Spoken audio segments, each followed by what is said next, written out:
37e sommet de l'Union africaine, dernière réunion du Conseil de sécurité des Nations Unies. Protocole d'accord entre l'Union européenne et le Rwanda sur les chaînes de valeur durables pour les matières premières. Profil du prochain Premier ministre, prochain gouvernement. Mesdames et messieurs, un plaisir immense de vous avoir dans cette émission Entre les lignes. Voilà les sujets que nous allons aborder tout au long de l'émission. Eh bien, je reçois une personne que vous allez peut-être découvrir pour la première fois dans ce numéro d'Entre les lignes.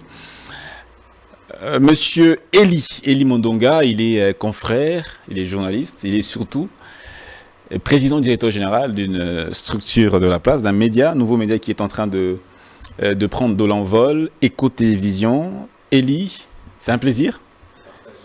Merci de l'invitation. Une première, hein, une première, ouais. Chez vous, Entre les lignes, mais également Congo Buzz. Une première. Une première. C'est Pourquoi? avec grand plaisir. Pourquoi?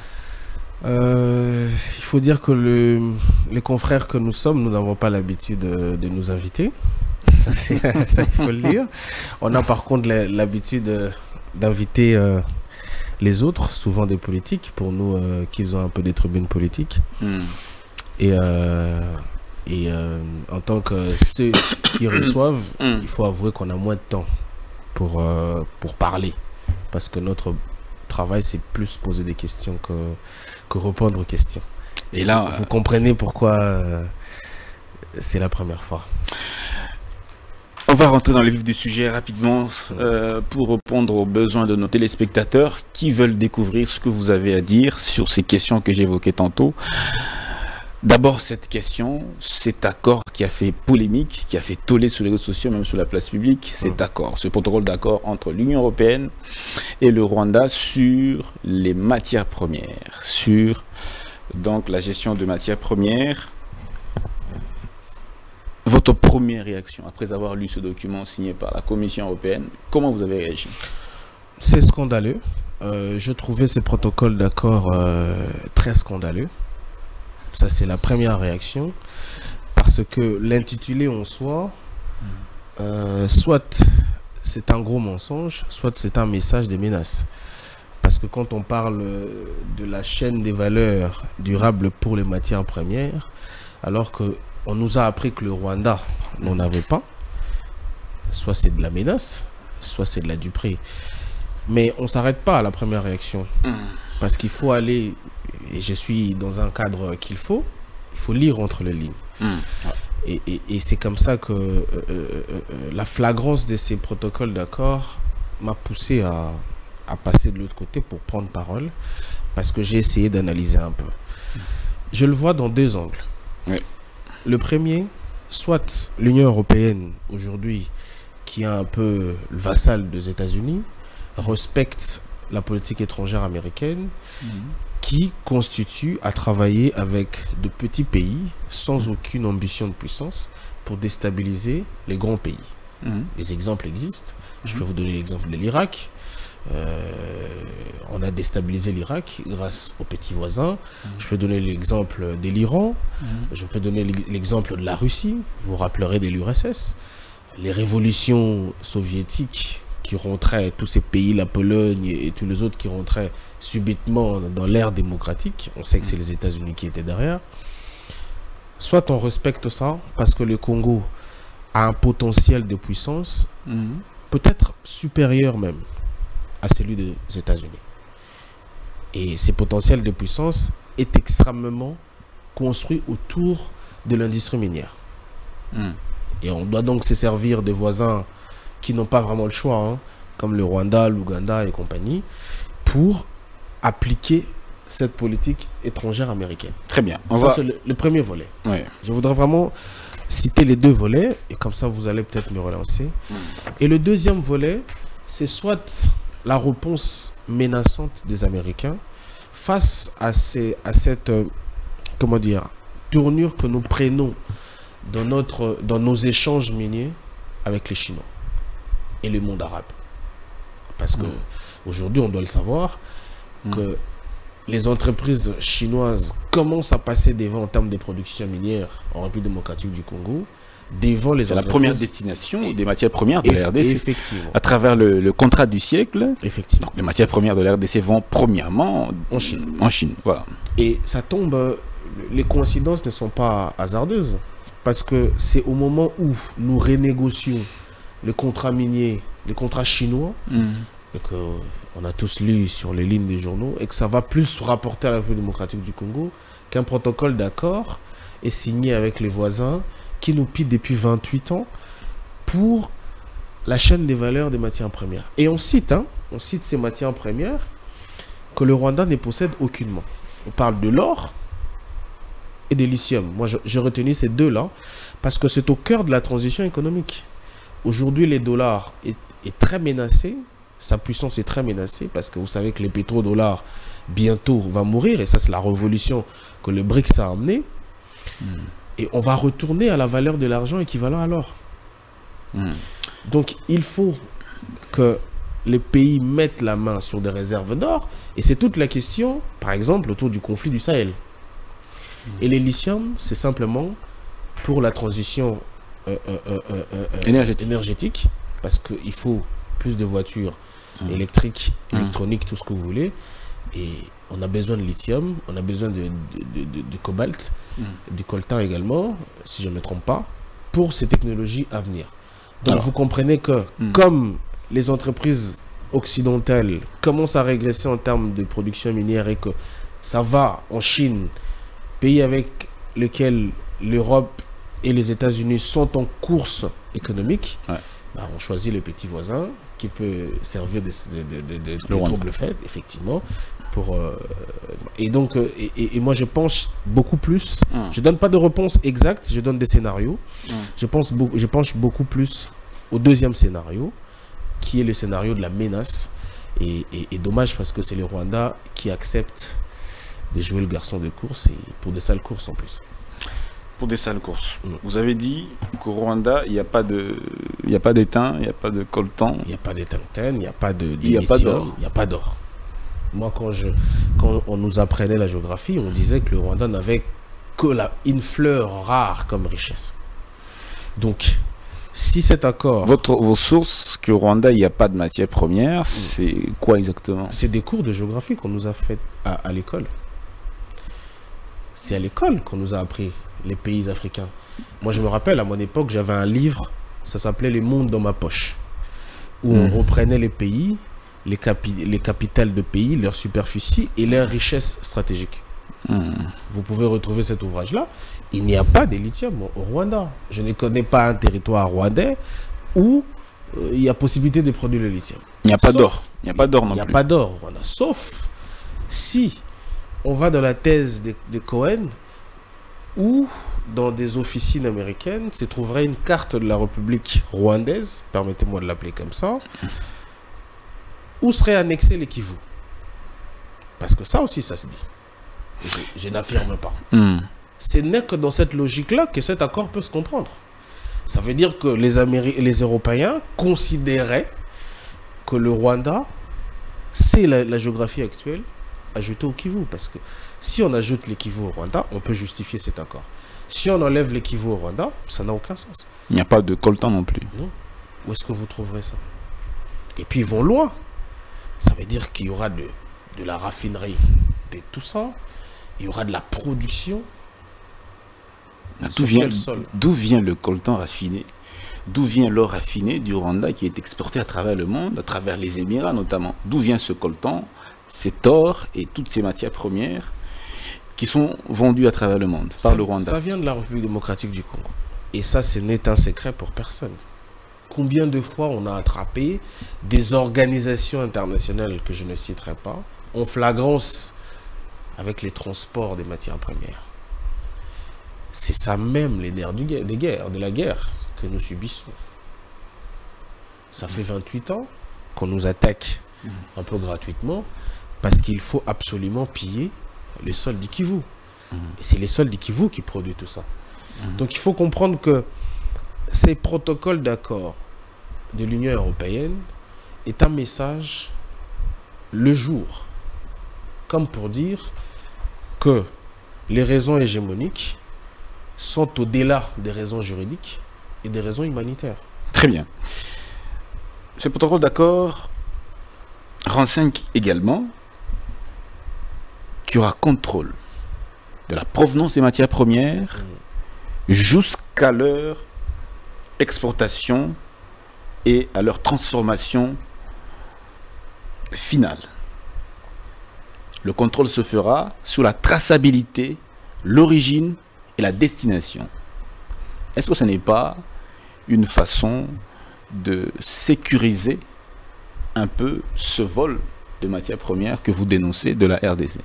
Si c'est une façon de sécuriser, alors c'est de la sécurité entre eux. C'est-à-dire que les entreprises qui vont venir faire les affaires désormais au Rwanda, ça va peut-être produire une législation entre eux. Mais non, on n'est pas une première. Ce protocole d'accord a été signé par la RDC en 2017, par la Zambie notamment. Oui. C'est pour contrôler l'origine et l'affectation de matières premières. Mais c'est hypocrite. La véracité de l'origine de ces matières premières. C'est hypocrite. C'est hypocrite. Si ils veulent le contrôle, alors qu'ils signent un protocole d'accord avec un pays qui n'a pas de matières premières. Ce contrôle de provenance-là, sera-t-il sincère alors que les termes premiers de l'accord ne l'est pas? C'est ça la question. C'est la question. Si on veut sécuriser les chaînes de valeur durables pour les matières premières au Rwanda, il y a déjà un problème. Cette traçabilité-là, nous la connaissons. La provenance des matières premières, on le sait. Aucun analyste ne peut l'ignorer. Bon, ils vont contrôler la provenance d'où? Des mines d'or qui existent au Rwanda? Vous en connaissez des mines d'or au Rwanda? On va arrêter de se leurrer. Il y a une loi qui a été votée aux États-Unis, au Congrès américain, j'ai oublié le nom, je crois la loi France Donde ou un truc comme ça, qui prévoit le contrôle de la traçabilité de la provenance des matières. Est-ce pour autant que le crime des minerais a arrêté au Kivu? Est-ce pour autant que les minerais des sangs a arrêté? C'est une forme d'hypocrisie. Mais après, moi, je ne me plains pas. Je ne suis pas dans une posture victimaire.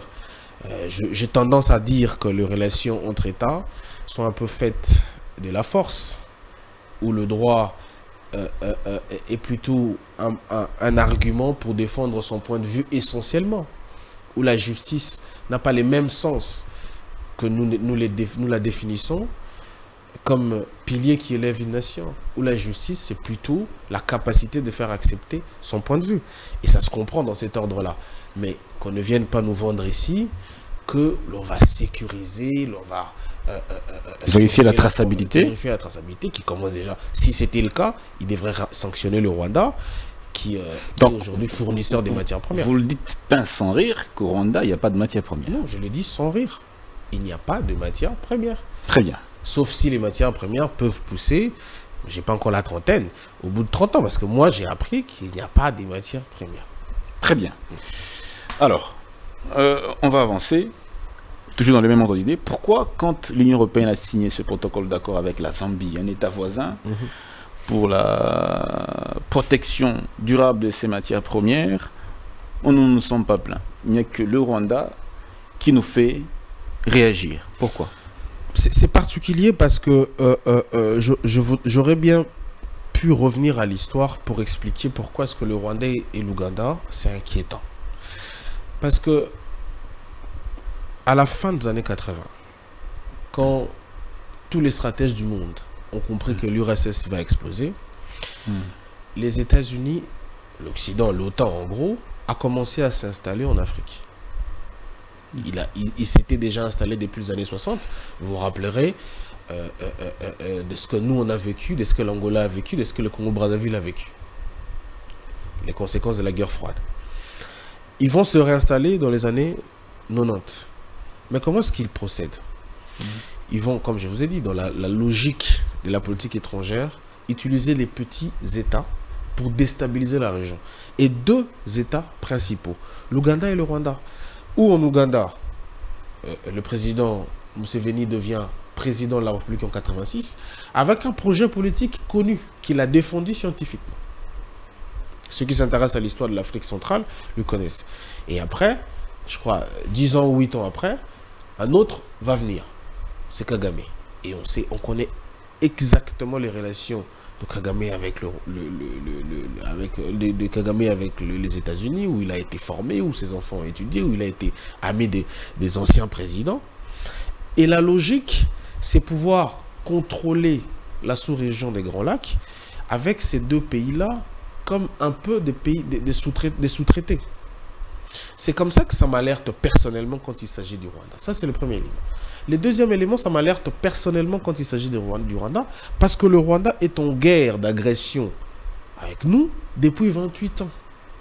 C'est quand même le Rwanda qui a soutenu deux mouvements rebelles.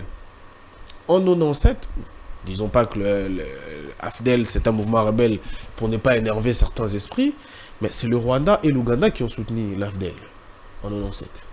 Quand l'AFDEL arrive au pouvoir et qu'il y a rupture d'accord, c'est le Rwanda et l'Ouganda qui ont soutenu les RCD et les MLC. Et dans tout ça, les Congolais sont totalement innocents. Non. Ces agressions. Non.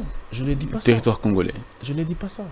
On a la responsabilité, nous, d'accepter ces agressions. On a la responsabilité de la faiblesse. Parce qu'on ne veut pas se construire en tant que puissance, c'est là nous revient nos responsabilités. Mais M. Dan, dans un monde qui se veut juste, ce n'est pas parce que l'autre est faible que votre force doit se justifier à tout prix. Soit alors on accepte le monde comme un état de jungle, on ignore totalement le droit international, ça n'a aucun sens. Soit alors on reste dans le droit international et on considère qu'une agression, c'est une agression, quoique nous sommes en posture de faiblesse. Non, ça s'explique qu'un général qui est affecté dans l'Est pour combattre les rebelles, mettre fin à l'insécurité, réduire la nuisance des groupes armés, et du jour au lendemain, il devient suffisamment riche, il commence à construire un peu partout. Est-ce qu'il s'agit toujours du Rwanda qui est en train de le pousser à commettre ce genre d'actes? Citez-moi un général dans les conditions que vous venez de décrire dans les années 70. Non, vous voulez qu'on inverse le rôle, c'est ça? Non. Je vais vous dire pourquoi est-ce que ces phénomènes existent. Dans les années 70, quand on était le Zaïre, avez-vous vu un général envoyé à l'Est devenir riche, commencer à construire partout? Pourquoi? Parce qu'il n'y avait pas ce désordre. Je ne dis pas que ce général-là n'a pas tort. Je ne dis pas que nous n'avons pas la responsabilité dans ce qui se passe. Mais il faut savoir d'où ça vient. Ça veut dire que les êtres humains, c'est de leur nature de profiter des situations. Mais cette situation, qui en est le responsable numéro 1? Ça commence en 94, si on doit avoir la petite mémoire. Parce qu'on est venu nous agresser tranquillement chez nous, parce qu'on est venu avec... On a transporté une situation dans laquelle on n'avait rien à voir chez nous, que ce trouble fait-là à déstabiliser la région, que ces commerces-là de mines illicites à proliférer, et que les gens commencent à en profiter, Congolais, étrangers soient-ils. Mais dans les années Zaïre, ça n'existait pas. Quand on n'a pas connu cette agression-là, moi j'ai même envie de l'appeler invasion, il n'y avait aucun général qui était dans un circuit minier. Moi, je ne connais pas. Je sais que les généraux zaïrois, c'était des gens au front, et qui, sous un ordre de commandement, ils étaient d'ailleurs très efficaces. Aujourd'hui, c'est des gens qui profitent d'un désordre qui nous a été importé. Et je ne dis, encore une fois, je ne fais pas que le procès du Rwanda. On en viendra d'ailleurs à la qualité de notre élite. Parce qu'il est vrai que tout ce qui arrive, c'est d'abord de notre responsabilité, parce que nous n'avons pas une élite dirigeante capable d'avoir de saut arrière dans l'histoire, comprendre ce qui se passe pour pouvoir projeter tout un peuple dans le futur. Est-ce que si au Congo on a rangé, on se comportait dignement, est-ce que le Rwanda aura la possibilité de tuer nos compatriotes? C'est une question un peu idéale. Ouais, un peu idéal. Parce que si on dit cela, alors le monde serait parfait. Et si j'ai dit oui, je justifierais comment dire, les États voyous, en quelque sorte. Je justifierais les gangstérismes d'État. Ça veut dire que le Congo peut se permettre parce que l'Angola serait dans une posture de faiblesse, on va aller, on rentre, on prend des territoires. C'est un état de la jungle. Nous voulons des êtres Mais est-ce de que la le chaîne monde... animale un peu évoluée. Nous voulons des êtres dans la chaîne animale qui appliquent la justice. La justice a le rôle justement de protéger les faibles, de faire en sorte que les gens vivent dans un monde, même quand ils n'ont pas le même moyen. Ça veut dire quoi, monsieur Dan? Puisque vous êtes millionnaire, si ça vous chante demain, vous allez prendre la petite parcelle de votre voisin qui est pauvre? Non, tout simplement. Parce que le monde doit être juste, équitable. On a des lois et la justice internationale existe. Au niveau interne, un État doit se confirmer par ses éléments de puissance. Quand vous ne les justifiez pas au niveau international, ça c'est le monde. Ça ne fait pas de vous une proie. On va vous écraser. Non, ça ne fait pas de vous une proie. Bon, c'est un point de vue. C'est un point de vue. Effectivement, oui, je suis les d'accord. États sont des monstres. Je suis d'accord avec cette contradiction. Déjà, l'État, le Congolais lui-même, dans ce qui se passe, c'est vrai, on va dire, on condamne le Rwanda, mais déjà la part du Congolais, est-ce qu'elle n'est pas prépondérante? On peut en parler de la part du Congolais si vous voulez. Oui. Parce que je répondais ainsi, vous me posiez la question sur l'Union européenne et le Rwanda, donc il fallait établir les responsabilités de ces deux-là. Oui. Parler de la part des Congolais, moi je suis assez prêt. Parce que c'est ma critique de la société. On peut en parler. Oui. Ce que nous vivons aujourd'hui, nous l'avons vécu en 60. Au nom de notre irresponsabilité, on a connu les événements de 60 à 65. Des crises politiques, des crises institutionnelles, des crises sécuritaires, mutineries et tout ça. Et ça a conduit à 65. Ce que nous vivons aujourd'hui, nous l'avons vécu en 90. C'est ça, c'est là où se trouve notre part de responsabilité. Ça veut dire que quand la guerre froide s'est terminée et que l'ordre mondial, c'était la démocratisation de toutes les sociétés du monde, nous, on n'a pas eu une élite capable de résister à ça. Et qu'est-ce qu'on a connu en 90? On a connu une forme de démocratisation qui nous a apporté tous les déboires possibles. Ça veut dire qu'on a commencé par la conférence nationale souveraine. Les historiens me contrediront que moi je considère comme une erreur politique, parce que vous avez, il n'y a qu'à regarder des archives, la violence avec laquelle nous rentrions en démocratie, ça détruisait la nation. Ça ne nous construisait pas plus que ça nous détruisait. Et ça s'est soldé par quoi? C'est un débat. Oui. C'est un débat. Effectivement. Allez-y. C'est vraiment mon point de vue. Ouais. Ça s'est soldé par quoi ensuite? Par une crise économique et financière où l'argent à l'époque permettez-moi de dire ça. Oui, une inflation. Je ne sais même pas s'il faut l'appeler inflation parce que c'était énorme. Au point que certains coins de la République n'avaient même plus la possibilité d'user de la monnaie nationale. Et ça s'est soldé à quoi? Au pillage de 91, 93. Ça s'est soldé à quoi? À la marche des chrétiens de 92. Pendant 7 ans, on a connu des crises économiques, politiques, sécuritaires qui nous ont conduit à quoi? À 97. 97, c'est exactement 65. Bon, il y a des gens qui disent que c'était pas un coup d'État parce que Mobutu, c'était pas un démocrate, mais Mobutu était là depuis 32 ans. On l'a invincé par les armes. D'accord. Comme lui, il avait fait. Et aujourd'hui, nous vivons exactement la même situation.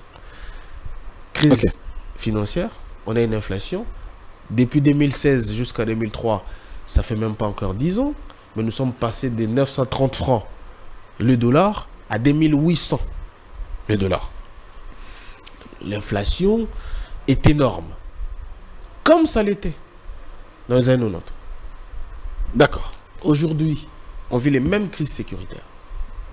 Avec énormément de similitudes d'ailleurs que dans la période des 97-98. Les rébellions, les conflits interétatiques.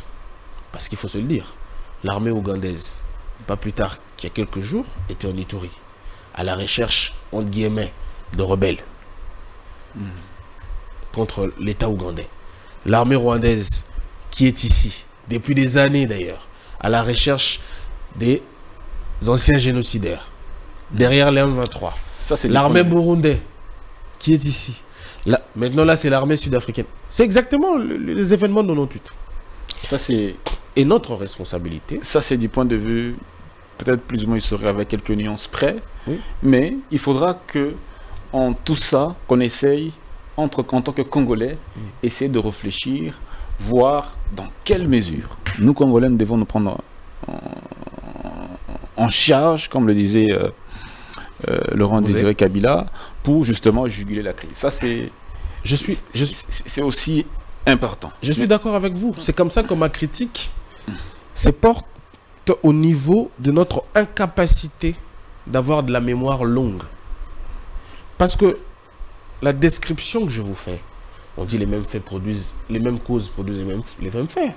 Ça veut dire que si la situation de 98 se refait aujourd'hui, elle est en train de se revivre aujourd'hui, nous allons arriver aux conséquences de 98. Et les conséquences de 98, c'est quoi? C'est qu'on n'avait plus d'armée pour pouvoir éteindre ou gérer les velléités militaires et rebelles. Ça nous a poussé à un dialogue qu'on a appelé les dialogues intercongolais, les dialogues inclusifs. Ça ne situe donc où on a été chercher une constitution, beaucoup seront d'accord avec moi, qui nous a énormément desservi, qui est servi. Et quand on est dans la même situation aujourd'hui, vous vous en doutez le moins, que nous tendons vers ça. Parce que de toute façon, on n'a plus d'armée capable de repousser, permettez-moi de le dire, hein, un petit mouvement rebelle comme les M23 qui n'a pas atteint 8000 hommes. Alors que si mes chiffres sont bons, à l'Est... Un mouvement rebelle. Oui, un petit mouvement rebelle. Un petit mouvement rebelle en termes d'émunition, en termes d'effectifs d'hommes. Ça veut dire qu'aujourd'hui, nous sommes à plus de 20 000 hommes à l'Est. Ils ne sont pas assez équipés. Ils ne sont pas équipés que les FARDC. Mais mieux que la MONUSCO, peut-être. Oui. Et de toute façon, tous les mouvements rebelles seraient mieux équipés que la MONUSCO parce que elle n'en a éradiqué aucun jusque-là. Mais la MONUSCO, ce n'est pas ma question, parce qu'on parle de la responsabilité congolaise. D'accord. Je crois qu'on peut avancer maintenant. Effectivement. Donc, je finis par là. Ça veut dire qu'à un certain moment, l'État congolais sera essoufflé, s'il ne l'est pas déjà, et sera obligé d'accepter la sortie des dialogues. Mais ces dialogues-là, ça sera autour de quoi? Autour de qui? Qui sont les belligérants? Parce qu'on a tous les armées d'Afrique. Vous avez appris que les Burundais se battent contre le Rwandais, quelquefois sur le sol congolais. Donc, ils doivent être associés à tout ça. Et ça va nous produire exactement ce qui a été autour des années 2002-2003. Et nous savons les conséquences de ces années-là. Parce que c'est ça qui conditionne aujourd'hui notre niveau de vie sociale, notre niveau de vie politique, notre niveau de vie économique. Avec quelques nuances près, on va prendre le deuxième élément, c'est le 37e sommet de l'Union africaine, avec ce mini-sommet entre 3 États qui sont impliqués dans cette insécurité. Le chef de l'État, Félix Tshisekedi, s'est exprimé devant ses pairs. Cette guerre n'est pas une invention de la RDC, une guerre pour continuer le pillage de mon pays et faire le bonheur du Rwanda et de ses complices.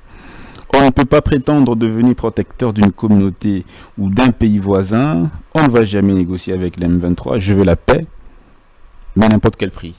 Ce mini-sommet n'a rien produit de concret, ni des résolutions, ni d'engagement de la part des États tiers, mais simplement des recommandations de reprendre la voie du diplomatique. Ces mini-sommets se terminent en queue de poisson, comme les négociations de Luanda, comme les négociations de Nairobi d'ailleurs. Jusque-là, on n'arrive toujours pas à s'entendre. Mais moi je pense que c'est fait exprès. Je pense qu'on laisse la situation pourrir pour que cette fois-là, d'autres options ne soient pas envisagées. On laisse... Qui représente...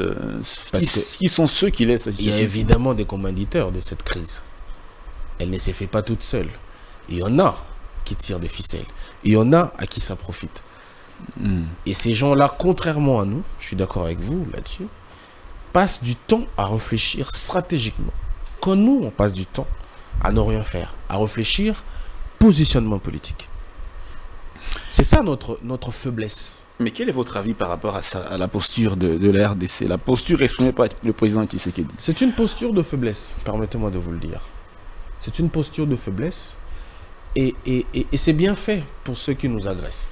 C'est bien fait pour ceux qui veulent nous voir comme ça. Parce que moi, je comprends ces mini-sommets à deux volets. Le premier volet, soit on est là en train d'assister à une forme de guerre projetée entre les intérêts des BRICS et de l'OTAN. Pourquoi je dis ça? Parce que vous conviendrez avec moi qu'il y a deux pays qui sont des acteurs majeurs de ces mini-sommets. D'un côté, c'est l'Angola. D'un autre côté, c'est l'Afrique du Sud, qui représente deux intérêts en opposition en ce moment. L'Angola, on sait ses relations avec l'OTAN autour des questions pétrolières. Vous vous rappellerez de cette histoire des blocs.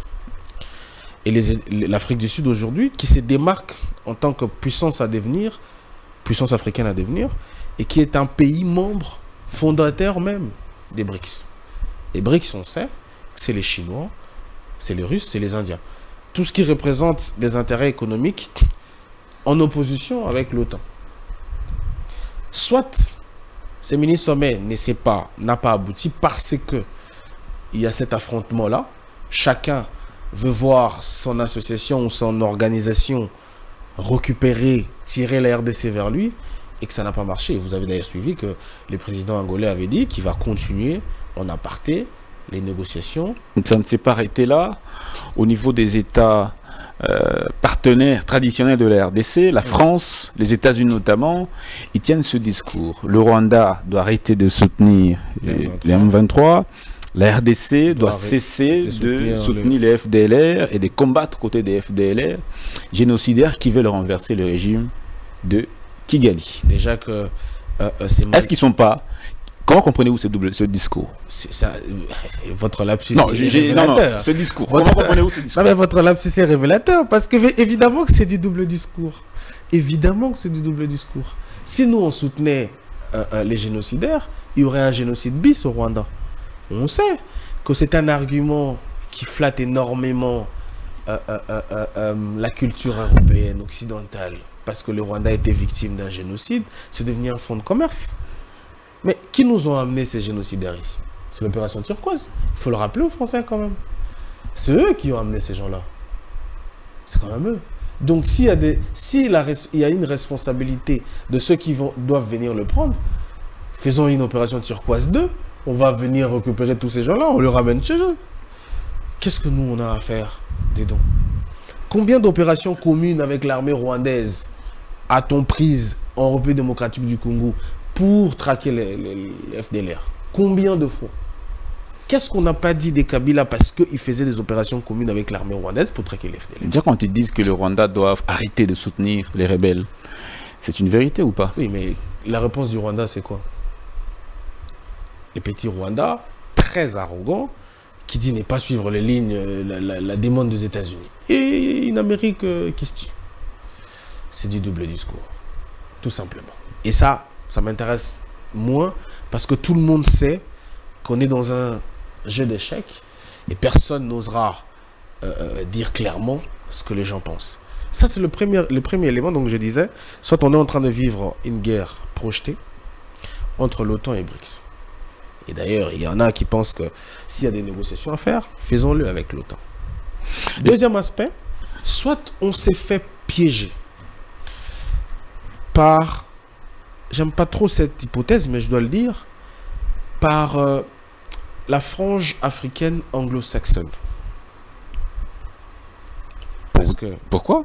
Parce qu'il faut regarder aujourd'hui que la question de l'agression est totalement gérée aujourd'hui par un peu cette branche-là. On levait peut-être l'Angola, mais on sait qu'il est très proche des anglo-saxons. Ça veut dire qu'on a les États-Unis, le Kenya, l'Ouganda, on va enlever le Rwanda parce que personne ne veut l'associer, qui sont au cœur de la gestion de la crise. Et c'est un peu le même pays qui ont des banques. C'est un peu le même pays qui ont des intérêts miniers. Ça, c'est le deuxième aspect. Et c'est peut-être en raison de ça que ces mini-sommets n'aboutissent pas. Dans tous les deux cas, ces mini-sommets dépassent apparemment nos compétences politiques. Ces mini-sommets dépassent nos intérêts politiques. Ça veut dire que nous n'avons pas la maîtrise de ce qui se passe, de ces négociations. Et c'est ça ma plus grande peur. Parce que comme on n'a pas eu la maîtrise des négociations de 2002, en raison du fait que tous les groupes rebelles avaient des puissants commanditaires derrière eux, j'ai peur qu'on n'ait pas la maîtrise des négociations qui vont arriver. Et je veux alerter là-dessus. Qu'est-ce qui nous empêche de nous doter d'une armée capable de repousser les menaces? C'est la qualité de l'offre politique. Quand vous dites... qu'est-ce que vous voulez sous-entendre par là? Ça veut dire que depuis les années 90, depuis 30 ans ou 33 ans, nous n'avons pas eu une élite politique qui a priorisé ces questions-là. Vous n'avez qu'à regarder... On peut refaire très rapidement l'histoire des 90 à aujourd'hui. Qu'est-ce qui montre? Vous n'avez qu'à regarder les questions prioritaires, les questions politiques prioritaires qui ont gouverné ces 33 années.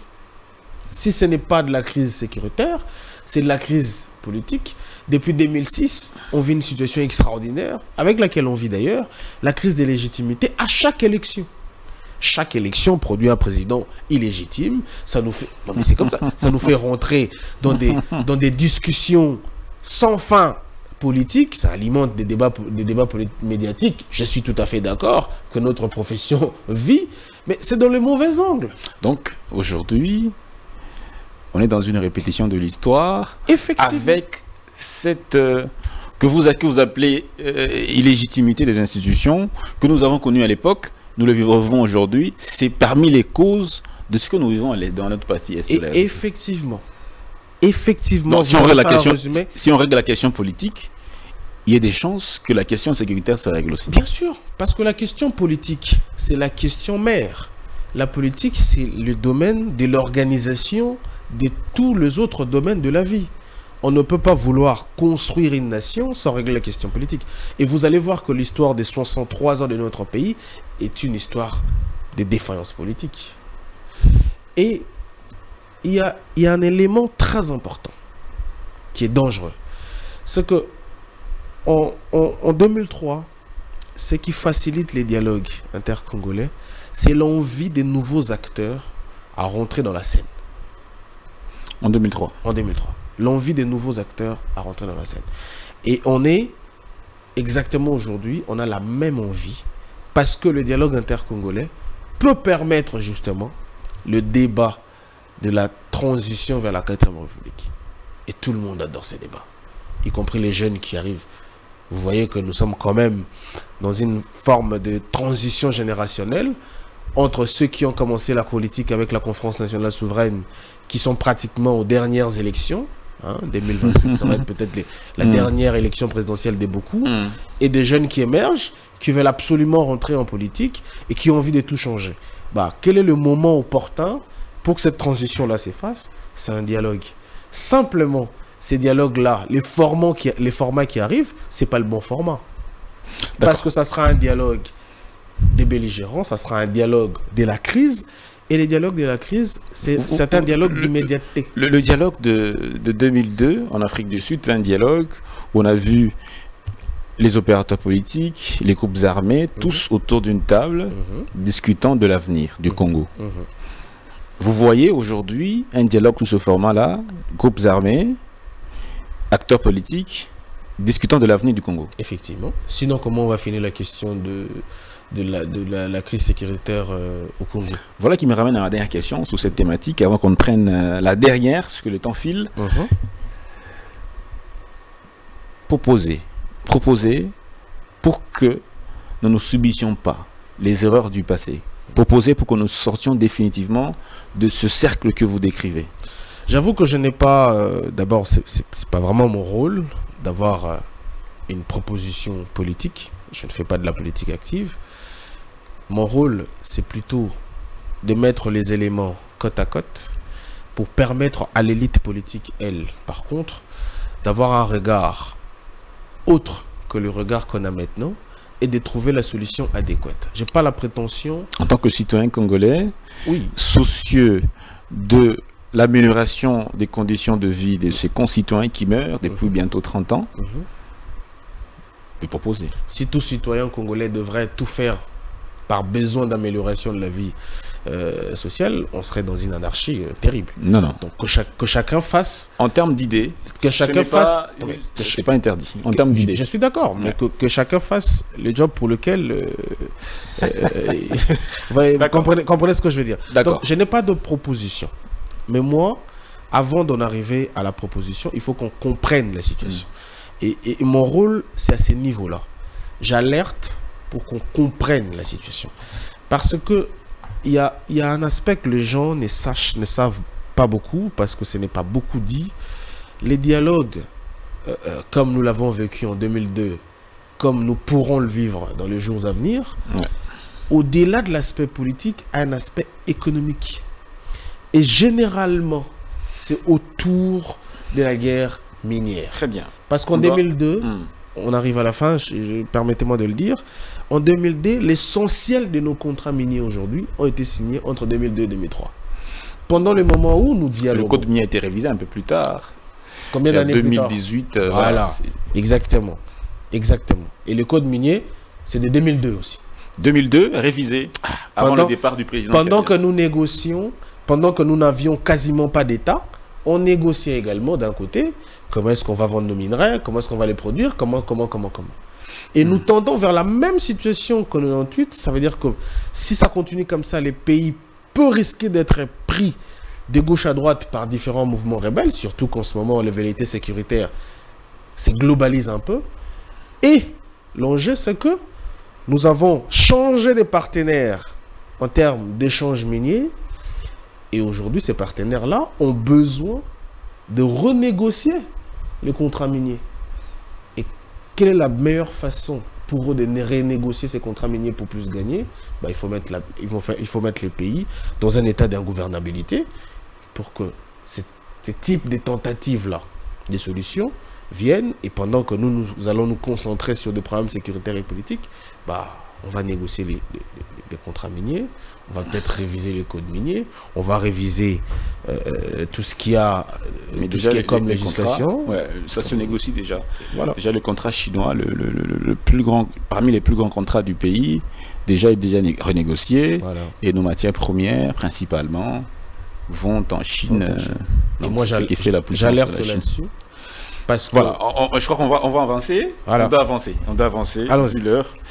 Alors, le prochain gouvernement. Le gouvernement qui succédera à Sama Lukonde, gouvernement Sama 2, quel est le profil du prochain gouvernement, un gouvernement qui sera à la hauteur des enjeux et défis de ce quinquennat? Comment vous le voyez? C'est une autre question des conflits. Premier élément, c'est que nous sommes dans une forme d'atmosphère politique à sens unique aujourd'hui. Ça veut dire que l'opposition n'existe quasiment pas. Tout le monde est dans l'union sacrée. Et tout le monde y est, on le sait, pour besoin des positionnements politiques. Et ça va créer, si ça ne crée déjà pas, une forme de confrontation. On a vu, il y a quelques semaines, la crise entre le regroupement autour de Vital Kamerhe et l'UDPS un peu, et les autres. On a vu la crise entre l'ancien président du Sénat et l'actuel président de l'Assemblée nationale. Imaginez, faites une projection de cette crise-là autour des animateurs du gouvernement qui doivent répondre à la règle de la géopolitique nationale, ça veut dire l'équilibre en termes d'ethnie et tribus, qui doivent répondre aux règles de l'équilibre du poids politique. Ça, on l'a souvent vu dans chaque formation du gouvernement. Tous ces dossiers-là mis sur la table. Et on s'en sortait toujours avec un gouvernement de grande taille. Donc on est dans la même configuration. On est dans la même configuration, c'est pas fini. Et cette fois-ci, c'est particulier parce que beaucoup de ces partis, comme je vous ai dit, sont un peu à leur dernier virage. Ça veut dire que ce quinquennat ici c'est les quinquennats de tout ou rien. Tout le monde veut jouer sa dernière carte. Mais personne n'est fait de cadeau à personne. Le chef de l'État dispose de son pouvoir qu'on appelle pouvoir discrétionnaire. Bah non. Oui. Pas pour nommer, pas pour constituer un gouvernement, parce que le gouvernement est l'émanation du Parlement. Non. Ça veut dire que le président de la République aura une liste faite par de regroupements qui constituent la majorité parlementaire. Mais bien sûr, il n'est pas obligé de tomber au niveau de cette liste-là qu'il y aura de problème. Il n'est pas obligé de tomber dans les mêmes erreurs. Il dispose quand même d'une certaine marge de manœuvre. Moi, j'ai hâte de savoir comment il va faire. Il dispose quand même d'une certaine marge de manœuvre. J'aimerais bien qu'on me dise comment il va faire. Constitutionnelle, parce que il n'est pas obligé, la Constitution ne l'oblige pas de prendre un Premier ministre qui vient nécessairement du Parlement. Moi, je parlais encore de tout le gouvernement. Et les premiers ministres, c'est encore plus compliqué. Parce que on a évolué sur les sujets, mais il y a un lien.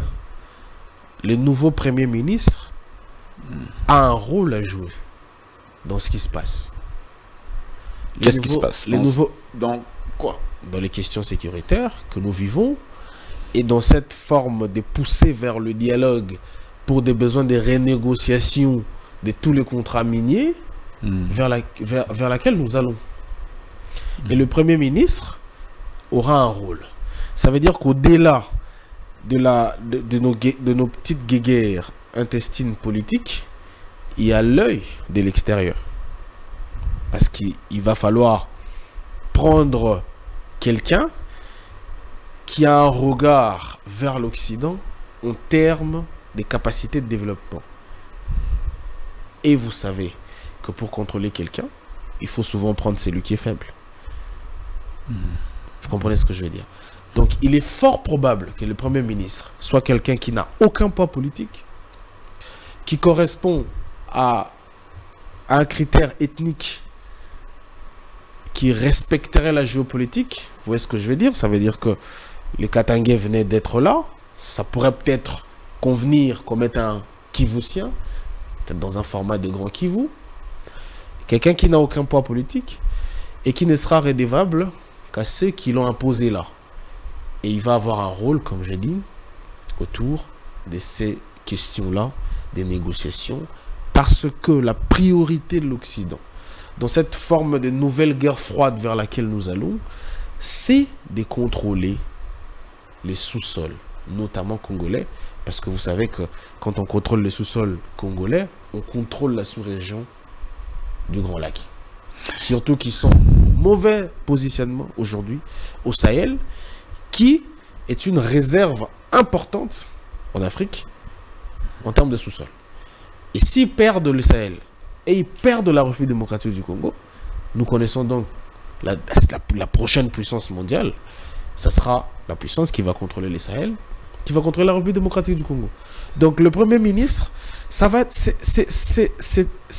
extrêmement difficile quand je l'imagine. Et je regarde les responsables politiques, précisément le extrêmement difficile dans son choix ou dans son choix, dans son travail. Dans son choix d'abord. On sait le travail qu'il va faire. Dès qu'il arrive là, on sait le travail qu'il va faire. Si c'est la partie congolaise qui gagne, on sait le travail qu'il va faire. Si c'est la partie extérieure qui gagne, on sait également le travail qu'il va faire. Mais c'est le choix. Parce qu'aujourd'hui, dites-moi un peu, monsieur Dan, réfléchissons. Quel est le rôle, quelle est la contribution, voilà, du rôle de l'informateur aujourd'hui? Si ce n'est pas une tactique de gagne-temps politique. Qui est-ce que l'informateur reçoit qui n'est pas dans une forme de majorité parlementaire déjà déclarée? Non, c'est une obligation constitutionnelle. C'est peut-être une obligation constitutionnelle. Et puis, il n'y a pas de coalition, il n'y a pas de regroupement qui a gagné les élections. Il n'y a pas de regroupement qui a gagné les élections législatives. Ça, c'est des choses qui auraient pu se faire autrement.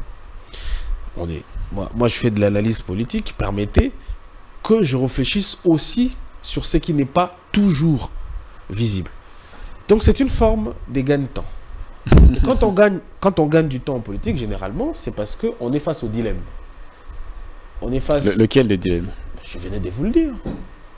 Ça veut dire qu'aujourd'hui, il y aurait probablement pression d'ailleurs. autour du profil du Premier ministre. Donc, Parce vous voulez que dire que le prochain Premier ministre, disons, l'étranger souhaite aussi avoir un Premier ministre. Effectivement. Pas tout étranger. L'Occident fait pression pour avoir un Premier ministre qui répond à ses besoins. Ce qui répond à ses besoins. Et je vous ai dit lesquels sont ces besoins. Ces besoins, c'est aujourd'hui la renégociation de tout le contrat minier. Imaginons un peu, dans quel scénario vous entendez d'imaginer cela? Un président, un chef d'une mission diplomatique qui appelle le chef de l'État pour lui dire nous voulons celui-ci ou celui-là. Ce ne serait pas une première. On l'appelle, on lui dit monsieur le Tshisekedi, nous voulons tel monsieur, par exemple. Ce serait pas une première, ça se fait. Ça se fait régulièrement en Afrique. Je vous relaye une anecdote du président ougandais, Museveni, sur le conflit libyen, qui a dit que des chefs d'État africains en mission des bons offices pour un problème africain ont été retournés dans leur destination de départ par de responsables politiques aux États-Unis, par un coup de téléphone. Ils allaient pour résoudre un problème africain, on a appelé pour dire faites un retour. Qu'est-ce qui empêcherait ces gens-là qui peuvent faire rentrer autant de chefs d'État et de responsables diplomatiques africains à appeler par exemple un président comme le nôtre pour leur dire écoutez, ce serait bien que si la RDC veut des aides de gauche à droite, qu'on nomme telle personne parce que voilà, il a un profil qui correspond. Non, ça n'empêcherait pas. Déjà que ça se fait. Alors, face à ce que vous dénoncez, comme pression extérieure et pression interne, comment trancher? Il faut beaucoup de courage au président de la République. Il doit avoir énormément de courage et user de sa sagesse.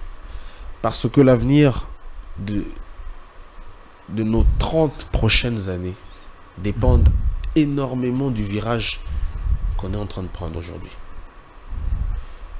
Moi, j'insiste là-dessus. Quand on était en 1990, on ne s'en rendait pas compte.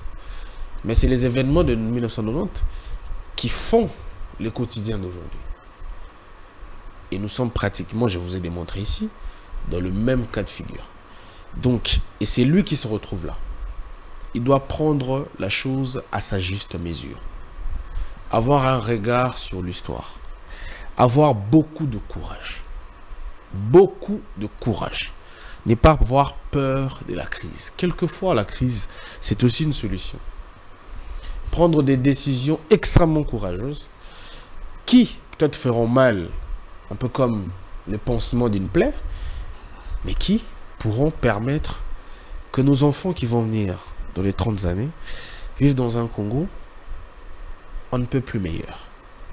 Parce que, monsieur Dan, si on ne prend pas la chose à sa juste valeur, si on ne fait pas attention à ce que je viens de dire tout à l'heure, je peux me tromper, je le souhaite d'ailleurs, on revivra le Congo que nous vivons aujourd'hui, et je serai votre invité 30 ans après pour vous dire que le même scénario, ce serait en train de se répéter. Vous réfléchissez, vous dénoncez, vous décrivez des scénarios, mais vous n'avez pas de propositions concrètes à faire. Non, je n'ai pas de propositions concrètes. D'accord. Je n'ai pas de prétention. Le jour où j'aurai une proposition, je reviendrai peut-être vous voir, ou j'écrirai au président de la République. Si j'avais une proposition, ce ne serait pas non plus l'endroit de le faire, parce que c'est pour le moment, vous ne l'avez pas. Non, pour le moment, je n'en ai pas. Et je ne pense pas que ça soit vraiment mon rôle, parce que je pense que l'élite politique n'a pas encore suffisamment compris la problématique. Quand on n'a pas encore suffisamment compris la problématique, on ne peut pas proposer.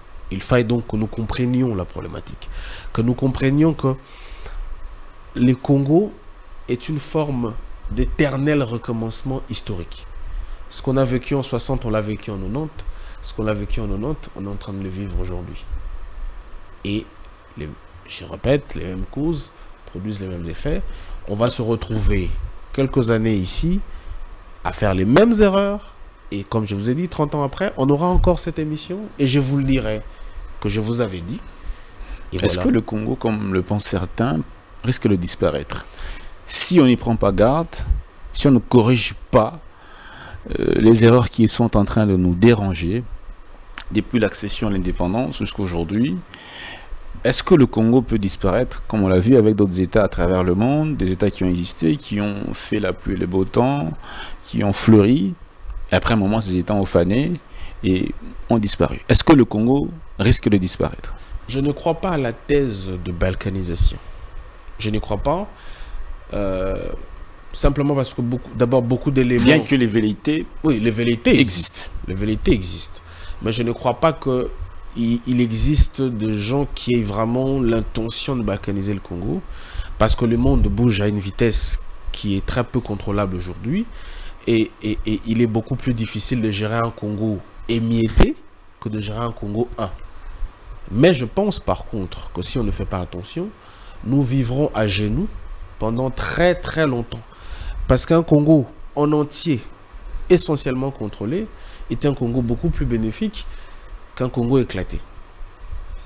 La stratégie serait de ne jamais avoir une élite dirigeante suffisamment forte qui doivent avoir des missions. La première, c'est celui de l'avènement de la nation congolaise. Ça veut dire construire l'identité congolaise. J'insiste, l'identité congolaise. Très bien. Culturelle et politique. Et la deuxième mission, de construire la puissance. Parce que si nous n'avons pas ces deux pieds-là, un peu comme un être humain, on est appelé à disparaître. Le Congo, dans sa géographie actuelle, quand vous lisez tous les accords de la naissance du Congo, si elle n'est pas une nation, s'il n'est pas une nation, il n'est pas puissant, il est appelé à vivre sous les jougs de d'autres puissances parce qu'on est trop riche pour pouvoir vivre en désordre sous les regards non inquiétés des autres. Donc si on ne fait pas attention, ce qu'on va être, c'est des vassaux. On va être contrôlé essentiellement comme on l'est un peu aujourd'hui avec les autres, par les autres. Pardon. Très bien, merci beaucoup.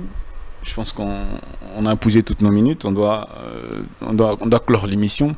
Merci beaucoup d'avoir été là, d'avoir donné votre avis sur ces questions qu'on a évoquées tantôt. Merci beaucoup Elie Mondonga. Il est donc confrère, c'est un confrère, un journaliste que nous encourageons beaucoup. Merci beaucoup. Il est donc responsable, il est initiateur de la chaîne de télévision YouTube encore, Eco Télévision. Eco Télévision. D'accord. On espère que cette chaîne ira le plus loin possible. Nous espérons aussi. Merci aussi à vous de nous avoir suivis. Cette émission touche à sa fin. On va donc se retrouver prochainement, toujours sur votre chaîne. Au revoir.